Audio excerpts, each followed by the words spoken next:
नमस्कार प्यारे बच्चों। हम लोग पढ़ रहे हैं मल्हार पुस्तक कक्षा 7 पाठ 6 गिरधर कविराय की कुंडलियाँ। इसकी हमने व्याख्या कठिन शब्दार्थ पहले ही पढ़ लिए हैं।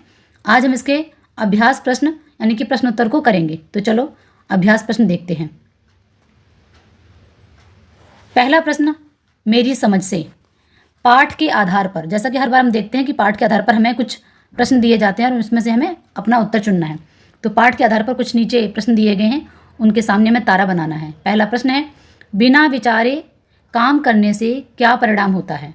यानी कि जो व्यक्ति बिना विचारे काम करते हैं उसका क्या परिणाम होता है? तो हमने अपना पढ़ा था कि बिना विचारे जो करे सो पाछे पछताए, काम बिगाड़े आपनो जग में होत हंसाए। तो उस व्यक्ति का क्या हो जाता है? काम बिगड़ जाता है। ये उत्तर जो है करेक्ट हो जाएगा। अगला प्रश्न है, चित्त में चैन न पा सकने का मुख्य कारण क्या है? यानी कि जब मन में बेचैनी है, परेशानी है, इसका मुख्य कारण क्या था? यानी कि बार बार यही हमें मन में विचार आता है कि हमने बिना सोचे विचारे जो काम किया था, जिसकी वजह से हम असफल हो गए, हमारे काम बिगड़ गए। तो यही मुख्य कारण होता है जिसकी वजह से लगातार हम क्या करते हैं? सोचते रहते हैं कि हम असफल अपनी इस गलती की वजह से हुए, सोचा समझा नहीं। ठीक है, तो ये इसके मुख्य कारण है। चलिए आगे देखते हैं। अगला प्रश्न है, बीती ताई बिसार दे आगे की सुध ले। पंक्ति द्वारा कौन सी सलाह दी गई है? भविष्य की असफलता के लिए अतीत की गलतियों से सीखना। ठीक है, दूसरा दिया हुआ है, अतीत की असफलताओं को भूल कर भविष्य पर ध्यान देना। अतीत और भविष्य दोनों घटनाओं को समान रूप से याद रखने की। अतीत और भविष्य दोनों को भूल कर केवल वर्तमान में जीने की। तो हमने कविता में पढ़ा था किस तरीके से, बीती ताई बिसार दे, यानी कि जो बीत गया उसे भूल जाएं, आगे की सुध लें, यानी कि आगे मीन्स भविष्य। हमें भविष्य पर ध्यान देना चाहिए कि हमें आगे क्या करना है। अतीत की असफलताओं को, कष्ट को, दुख को भूल कर आने वाले भविष्य की चिंता करनी है कि हम आगे का भविष्य किस प्रकार सुधार सकते हैं। हमें इस बात पर ध्यान देना चाहिए, यही सीख हमें दी गई है। अगला प्रश्न है, जो बने आवे सहज में ताही में चित्त दे। पंक्ति का क्या अर्थ है? हमें कठिनाइयों और चुनौतियों से बचना चाहिए, हमें आराम की तलाश करने में मन लगाना चाहिए, हमें असंभव और कठिन कार्यों पर ध्यान देना चाहिए, हमें सहज जीवन पर ध्यान देना चाहिए। अगर आपने कविता नहीं पढ़ी है तो पहले एक बार कविता पढ़ लें, पद पढ़ लें, तो आपको समझ में आएगा कि ये प्रश्नों के उत्तर क्या हैं। आप स्वतः ही कर पाएंगे। तो बहुत ही अच्छी ये कविता है हमारी, जो हमें जीवन की सीख देती है। इसका मतलब क्या है? हमें सहज जीवन पर ध्यान देना चाहिए। इसका मतलब है जो काम आपके लिए आसान हो, हमें उस काम पर ध्यान देना चाहिए। यानी आपका हुनर किस चीज़ में है। काम आसान नहीं है, वो दूसरे के लिए कठिन हो सकता है, पर आपके लिए आसान क्यों? क्योंकि आपका हुनर, आपकी एबिलिटी, योग्यता उस काम के लिए बनी है। तो इसीलिए ऐसे काम पर ध्यान दें जिसे आप सहजता से, आसानी से कर सकें, और आसानी से कर पाएंगे तो आप भविष्य में सफल हो जाएंगे। आगे का प्रश्न दिया हुआ है कि अभी जो हमने उत्तर चुने हैं, आपको उन उत्तरों के आपने क्यों चुने हैं, जो उत्तर हमने चुने हैं। ठीक है, हो सकता है कि आपने इसके अलावा कोई और उत्तर चुने हो सकते हैं, अलग अलग उत्तर चुने हो सकते हैं कविता के आधार पर। कुछ कुछ ऑप्शन और भी सही हैं। तो अपने मित्रों के साथ चर्चा कीजिए कि आपने ये उत्तर क्यों चुने हैं। तो हमने जो उत्तर चुने हैं, अभी जो चुने हैं, उसके उत्तर हमें बताने हैं। जैसे मैंने ये उत्तर इसलिए चुने हैं क्योंकि कवि ने यह स्पष्ट रूप से बताया कि बिना विचारे या बिना सोचे विचारे काम करने से पछताना पड़ता है और मन में चैन नहीं मिलता है, यानी कि मन बेचैन हो जाता है। ठीक उसी प्रकार से दूसरे प्रश्न का उत्तर मैं चुना था। उन्होंने यह भी कहा है कि बीती बातों को भूल कर भविष्य की चिंता करनी चाहिए, जो बीत गया सो बीत गया। साथ हमने थर्ड प्रश्न का उत्तर चुना था। यह सलाह दी गई है कि जो बात या काम सहजता से हो उसी में ध्यान लगाना चाहिए, ताकि दुर्जन हंस नहीं पाएंगे और मन में भी अशांति नहीं होगी। हमने एक एक उत्तर चुने, इसमें कुछ कुछ ऑप्शन और भी सही हैं। अगर आपने वो चुने हैं तो इसी तरीके से आपको अपना तर्क देना है कि हमने ये उत्तर इसलिए चुने हैं। ठीक है, आगे देखिए। अगला प्रश्न है, पंक्तियों पर चर्चा।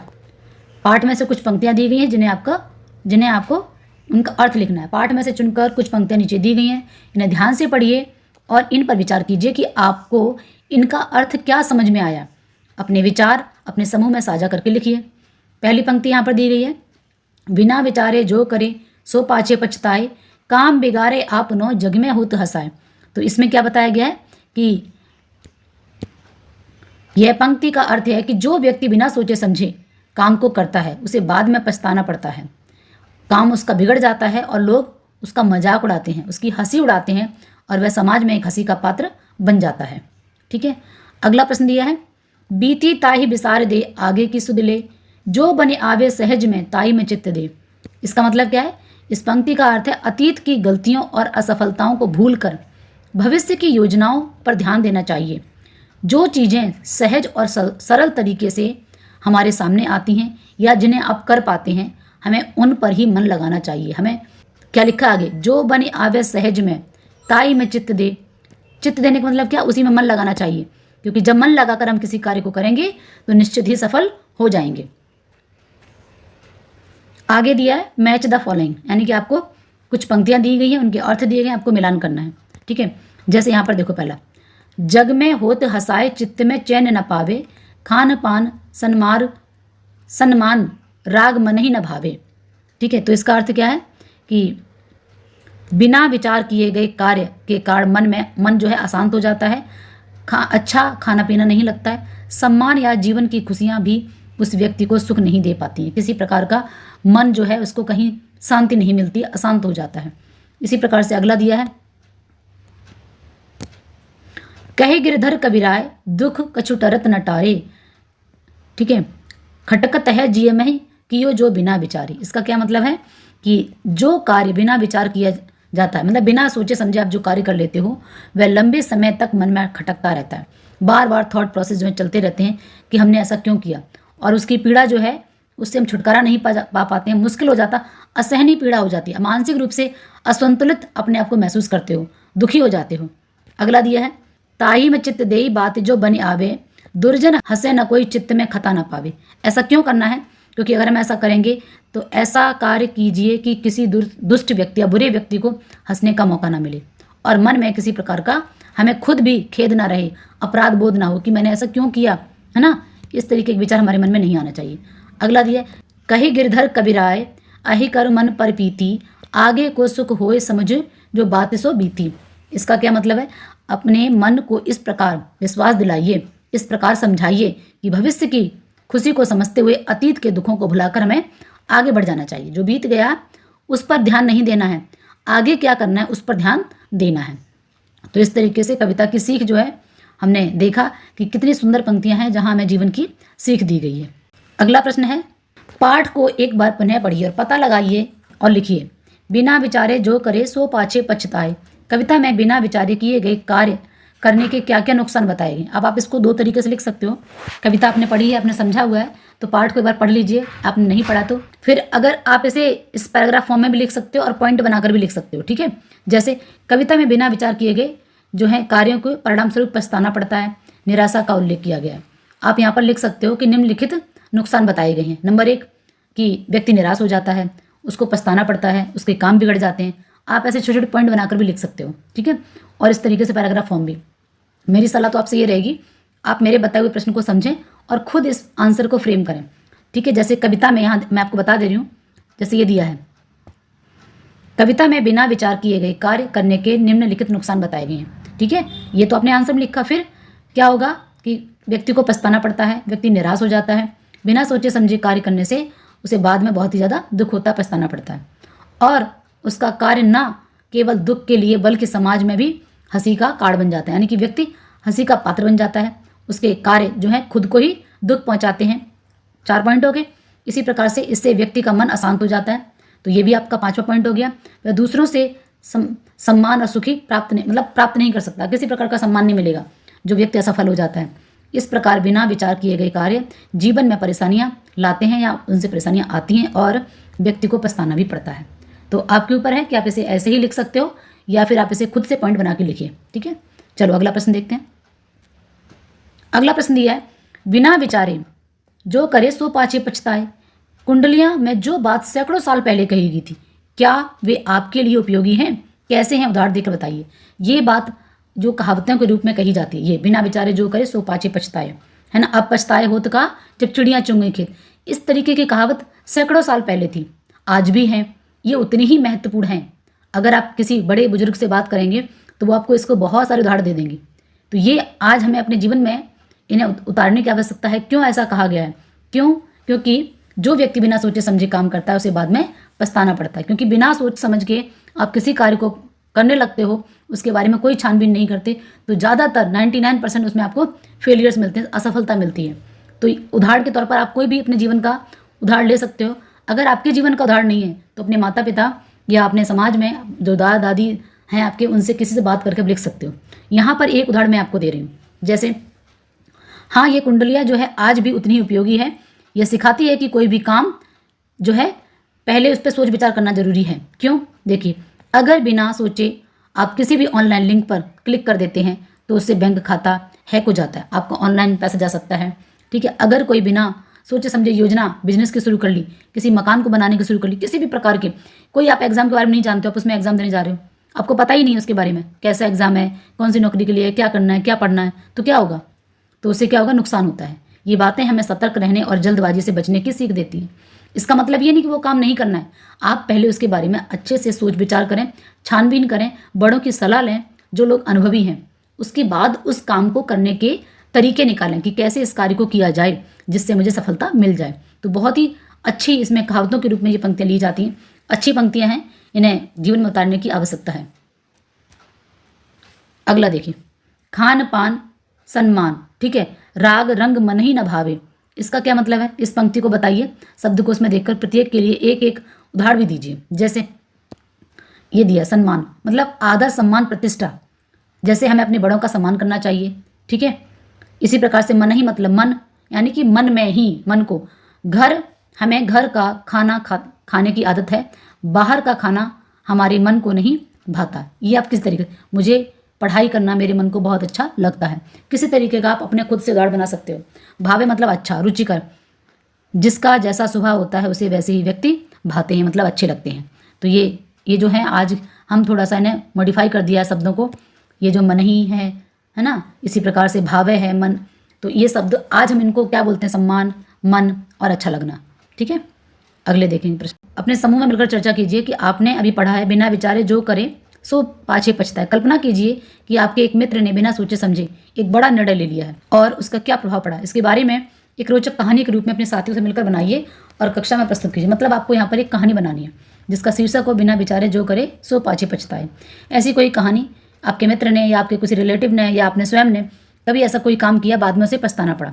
देखिए, मेरा मित्र राहुल बहुत उत्साही और जल्दी विश्वास करने वाला था। एक दिन उसे ऑनलाइन एक विज्ञापन देखा जिसमें लिखा था, इस ऐप को डाउनलोड करें और तुरंत 1000 रुपये कैश पाएँ।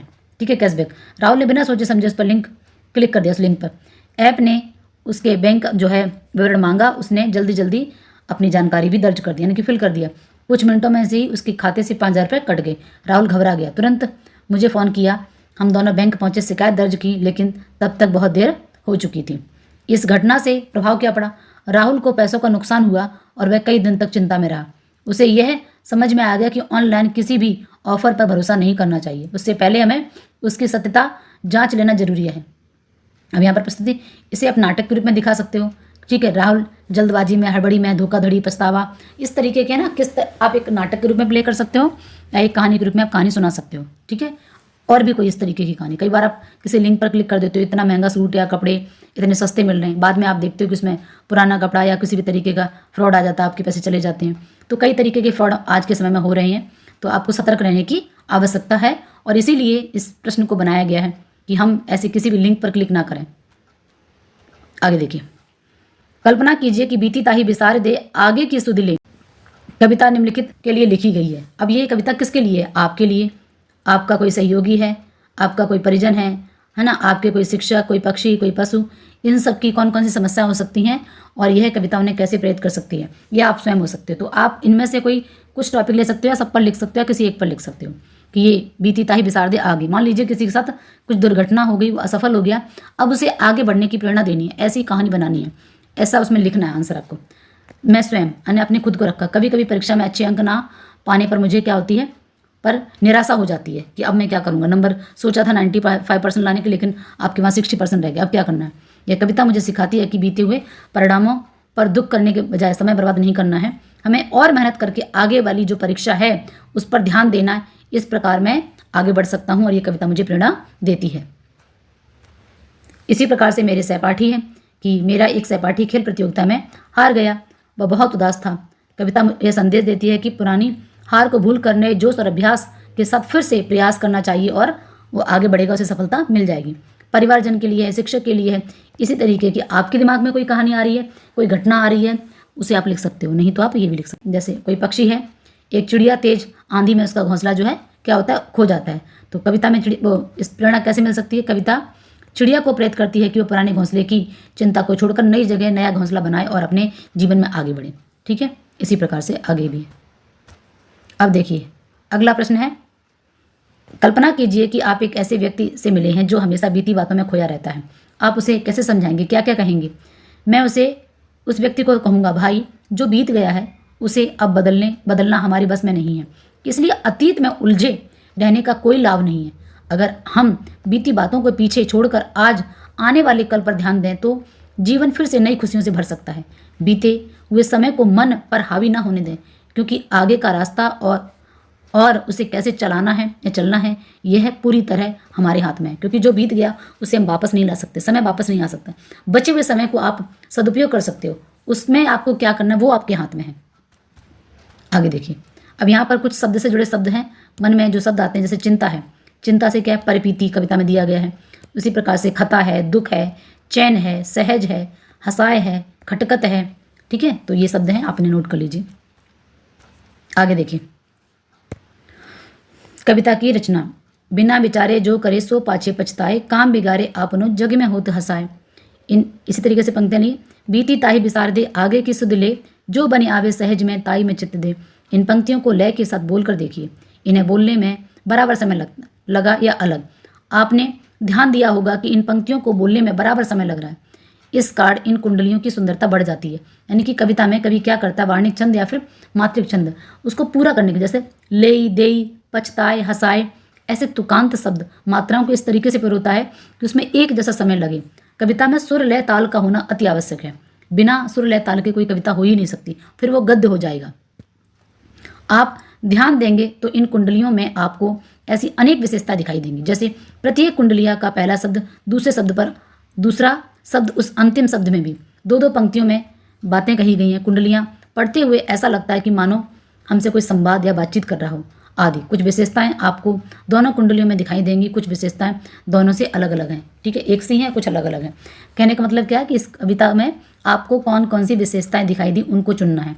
जैसे तुकांत हो गई है, जीवन की सीख दी है, संवाद शैली में है, इस तरीके की हमें ये विशेषताएं हैं नोट करनी है। देखिए, आप पाठ में दी गई दोनों कुंडलियों को ध्यान से देखिए और अपने अपने समूह में मिलकर इनकी विशेषताओं की सूची बनाइए। अपने समूह में कक्षा में सबके साथ इसे साझा कीजिए।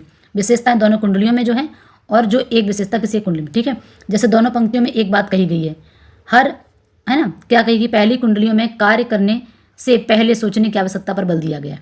दूसरे में हर अंत में यह गिरधर कविराय पंक्ति आती है। दूसरी कुंडली में बीती बातों पर छोड़कर वर्तमान पर ध्यान देने की सलाह दी गई। ये विशेषताएं हैं जो दोनों दो पद दिए गए, दोनों में जो विशेषताएं हैं और जो विशेषता किसी एक कुंडली में दी गई है, डिफरेंट है। ठीक है, अब यहाँ पर नीचे एक स्तंभ में दिया गया है, क्या, कविता की कुछ पंक्तियाँ दी गई, उनसे संबंधित दूसरे स्तंभ में उसकी विशेषताएं हैं। ठीक है, और सही पंक्ति का मिलान कीजिए। जैसे यहाँ पर पंक्ति की अंतिम शब्द की ध्वनि आपस में मिलती जुलती है, किस में मिल रही है, पछताए। ठीक है, इसी प्रकार से दूसरे में कवि का उल्लेख किसमें, गिरधर कविराय, गिरधर आगे इसमें नाम। दूसरा, एक दूसरे के विपरीत शब्द दिए गए, किसमें है, बीती ताही बिसार दे आगे की सुधि ले। ठीक है, यहाँ पर आगे सुधि लेना और बिसारना, याद करना और भूलना। तो यहाँ पर आपको दिख रहा है कि अपोजिट, बिसारना मतलब भूलना, सुधि मतलब याद करना। तो भूलना और याद करना अपोजिट हो गए दूसरे के। इसी प्रकार से एक ही वर्ण से शुरू होने वाले, अब ये देखो, बिना विचारे। ठीक है, तो बिना विचारे दिया गया है, तो ये है यहाँ पर एक ही वर्ण से शुरू होने वाले। ठीक है, आगे देखिए, अब अगला क्वेश्चन हमारे सामने जो दिया गया है वो काल से जुड़े शब्द, यानी कि व्याकरण का क्वेश्चन है। बीती ताही बिसारे दे आगे की सिद्ध लोय। इस वाक्य में बीती शब्द अतीत यानी भूतकाल के कार्यों को व्यक्त कर रहा है, आगे मतलब भविष्य के कार्यों को व्यक्त करने की। इस प्रकार वर्तमान समय में होने वाले कार्यों को आज जैसे शब्दों में ऐसे व्यक्त किया जा सकता है। रोचक बात यह है कि अनेक शब्दों का प्रयोग बीते हुए समय और आने वाले समय और वर्तमान समय को बताने के लिए तीनों प्रकार के वाक्यों में किया जा सकता है। देखिए, जैसे कल भूतकाल और वर्तमान के लिए आज, और आने वाले के लिए आने वाला कल, बीता हुआ कल, परसों वर्तमान के लिए अभी अभी और इसके लिए परसों। ठीक है, यानी कि परसों बीते हुए के लिए बोल सकते हो, आने वाले जो आने वाला परसों है उसके लिए। वर्तमान में अब, इससे हो जाएगा पहले, और अगले दिन, ठीक है, पिछला और आगामी या आने वाला, यहाँ पर हमेशा, बीते हुए, जल्दी ही, आजकल। तो ये जो शब्द हैं हमें प्रेजेंट, पास्ट, फ्यूचर, है ना, भूतकाल, वर्तमान काल, भविष्य काल के बारे में बताते हैं। तो ये काल से जुड़ा हुआ टॉपिक है। देखिए यहाँ पर दिया है कुछ वाक्य से आपको बताती हूँ। कल मैंने किताब पढ़ी, आज मैं किताब पढ़ रहा हूँ, कल मैं नई किताब पढ़ूंगा।